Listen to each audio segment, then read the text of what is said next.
Hiya, Dr. Alison JK here. Happy to be with you. And whilst this is a timeless video, I'm going to be talking very much about the energetics that we're in right now and how to align with the auspiciousness to benefit you in your life rather than being at the mercy of the energetics. As we approach Sunday's full moon and total lunar eclipse, it's Monday for some in the Eastern Hemisphere, and then within a day or 2 days later, again, depending on where you are on the planet, the 9/9 portal.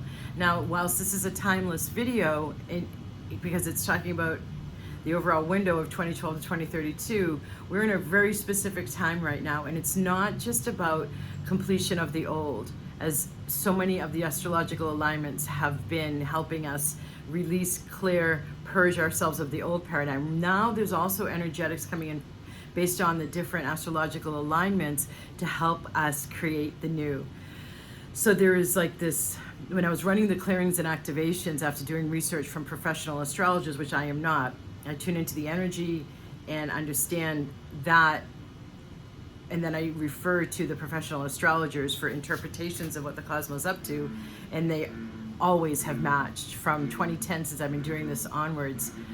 And so welcome to my channel. Welcome to this community of Vibrational Upgrade System. Thank you for those of you returning, you lovely people. I'm going to be sharing a story with you that's really cute and sweet of something that's symbolic for what we're living in now. But what I want to address before I go into that story, so hang with me please, is this need for creating space for the new. And it's beyond the idea of like, okay, let me clean out my closets, let me purge, let me donate. I'm not even talking about that, whilst that's great to do. What I'm talking about is letting go of the rigid structures and the old limiting patterns that have that rigidity to them. Because what will really benefit each of us right now is to create more space in our consciousness and thus in our energy field for the new. Because this astrological alignment right now and the energies we're living in right now aren't just, as so many of the various lunations throughout the last many years have been focused on, releasing the old, purging the old, letting go of the old, clearing the old. This is about, it's coming in also with an alignment to new opportunities coming in and learning how to allow yourself to surrender more to the flow of life rather than needing to control it and predict it before you'll take a step. And so that ties into another key aspect that I saw many astrologers talking about, and I've seen this working with clients for so many years, is decisive clarity. As we step into becoming more the co-creators we actually are here to be, that one of the aspects I see people do is they still rely on the intellect, and as we call it in Buddhist meditation, the ego mind, and go into analysis paralysis. Or they put great pressure on themselves to make the right choice, and when people are doing that, usually they're still calling choice a decision, and they're making it serious and significant and important. Whereas learning to exercise, and our choice musculature is in our throat chakra, learning to exercise that musculature of choice and observing the outcome. Did I enjoy that? Make more. Did that lead to suffering and not what I wanted? Make less of that choice.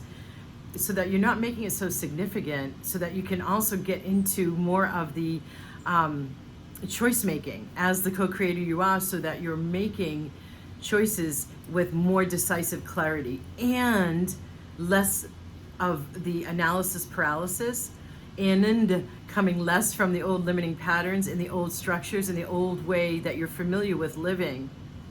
Because there's, and AI could be an example of it, sure. I'm not even talking about that. I'm talking about how we interact with the creation of our lives and how our lives end up showing up. And when I look up in the sky, I mean the co-creation with the divine, as yoga, translated from Sanskrit to English, is to yoke with the divine. So there's an element of intuitiveness here too for decisive clarity, where you may have like dismissed the nudges intuitively. You may have doubted that you actually heard that was that really my intuition. You may then hear the intuition and not want to do it because your mind is predicting what's going to be required or what's going to be the results of if you follow that one choice that your intuition's presenting you. Let's say it's an email coming in and it's a new opportunity for your business, and you know it had some good high energy behind it, and you didn't know you were actually looking for that in your business, so you put it on the back burner. And so that's another aspect of creating space for the new opportunities in your consciousness, in your energy field, and so that it can come into your life, is what has been on the back burner, remove it off the back burner and pay attention to it.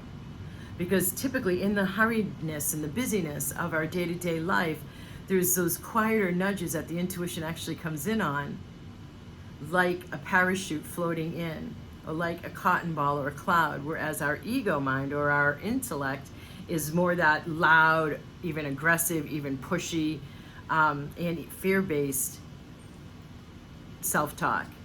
The intuitive, what shows up in our self-talk as the intuition, has that dropped in, floater, quieter kind of texture and tone to it. And so I see a lot of people who are still very intellectually dominant or haven't done a lot of work with their mind. They can then push the nudges to the back, or they'll doubt it, that it was their intuition, or they'll question the guidance, or they'll listen to the ego mind saying, I don't want to do that, which a lot of the time is resistance to the new, which is inherent to each of our ego minds until you work with it enough. Or they're having conclusions of, well, this is what I'm going to have to do if I follow that. So there's a predictive quality to the ego mind and intellect. If I take that one step my intuition is showing me, I will then have XYZ show up, and then the automatic thing the ego mind does is, will I like that or will I dislike that? Meaning, is this something to say yes to, or is this something to resist? I'm giving you a lot all at once. What else is new? But I'm talking to so many people in so many different stages of this path, yeah? So I'm doing the usual of covering wherever you might be. So creating space for the new also requires a sense of alignment with something higher than only desires you have for the material realm. I don't know how to say this. There's some stuff that wants to come through me. I don't typically let myself get on YouTube for these videos with you all and channel. And because I know you guys all, I want to respect your time. You only have so much time, and I do the channeling more in my programs. So thank you for bearing with me. There is some new that wants to get said. Let me start with, or go to now, the story. So I've had this gecko in my house for like months and months, even before I left for leading the retreats in the UK and then to France and Spain for the Sacred Divine Feminine Retreat Part 1 in April. And I came back in the beginning of June. It was still there. And then I went away again in July and August, came back, it's still there. Many people have tried to catch it, including myself, helping it to get outside this little lizard / gecko we get in Florida. And it just hasn't wanted to leave. I have cathedral ceilings, and it will climb way up on my cathedral ceiling, and I'm like, oh no, I don't want it to come into my bedroom while I'm asleep. That will come into my mouth, no. You know, and so it hasn't left. And this week, as the full moon's energetics were starting to come into play, I stepped on something, and just as I was waking up, and I realized, oh, I turned around and it was the gecko, and I didn't squish it, I just, at all. So I was like, okay, I'm gonna get you outside now because you seem really still. So I went and got a napkin, and I finally, I mean, this is a lot of different people scrambling around, chasing after the gecko and trying to catch it. And it's so fast, and it wiggled, and it's always done what it's wanted to do, refusing to be caught. And so I did surrender at some point. I'm like, okay, maybe it likes the vibes in here. Okay, maybe it's supposed to be in here. I did look up the symbolism of it, but I also got that there's so many around, it just scrambled in when somebody opened the door. So I didn't place too much emphasis on the symbolism of the gecko or the lizard itself. The symbolism is that this week, finally, he allowed himself, or she allowed herself, to get caught. So I took a napkin, and she turned around her head, or he turned around his head and like nipped at my finger, and then I took it outside, and it was outside on the ground, and it was another lizard, when I looked out a couple of minutes later, was coming at it, and it twitched its leg, so it was less motionful, had less motion, was more still, and I was worried that it wasn't going to live, because it has been inside for, I don't know, at least like 4 to 6 months.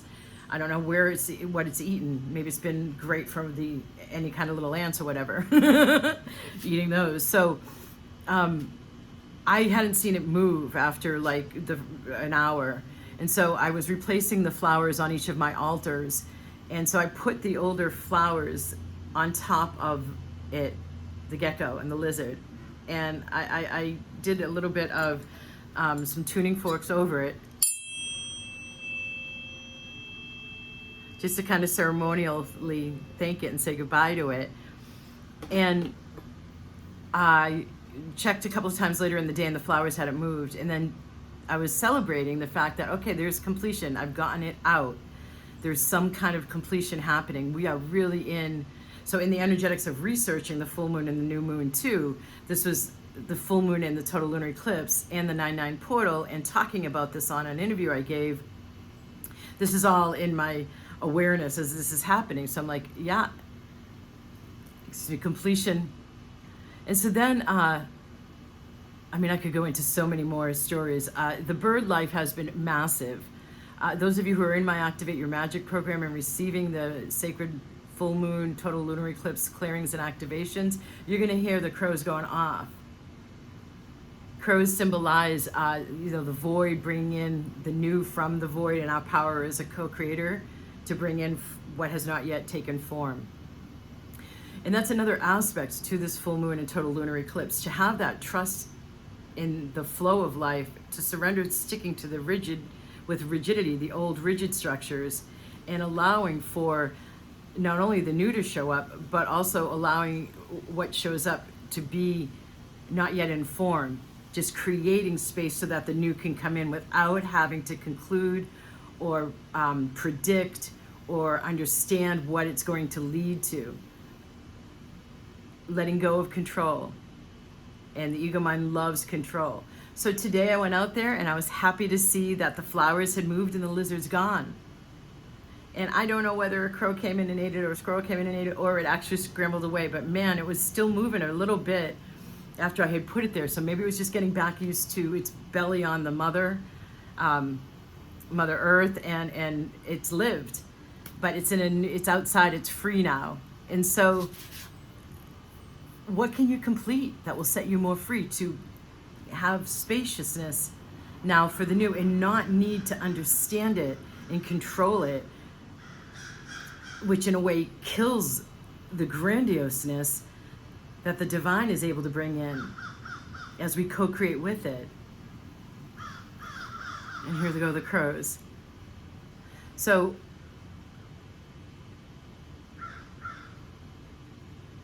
there's this decisive clarity where you may think of yourself as a procrastinator, or you may think of yourself as you don't tend to trust your intuition. So I challenge you to challenge yourself during this next week after you see this video, whether it's around the time I posted it or not, and see if you can engage in whatever practices you can engage in. I have some products to help on my website if you want, in the shop, to turn down the ego mind's predictions and need to understand what this thing is, and just tune in intuitively to your heart, and allow more of the new to come in, and trust yourself more to be able to be calling to the good without having to filter everything and project onto it an expectation of it being the same old, or an expectation of what it is needing to define it at all. Like learning to live in spaciousness and being spacious enough to allow the new to come in. There's a play on the title here. We are in really new times. Blessings to you. Namaste.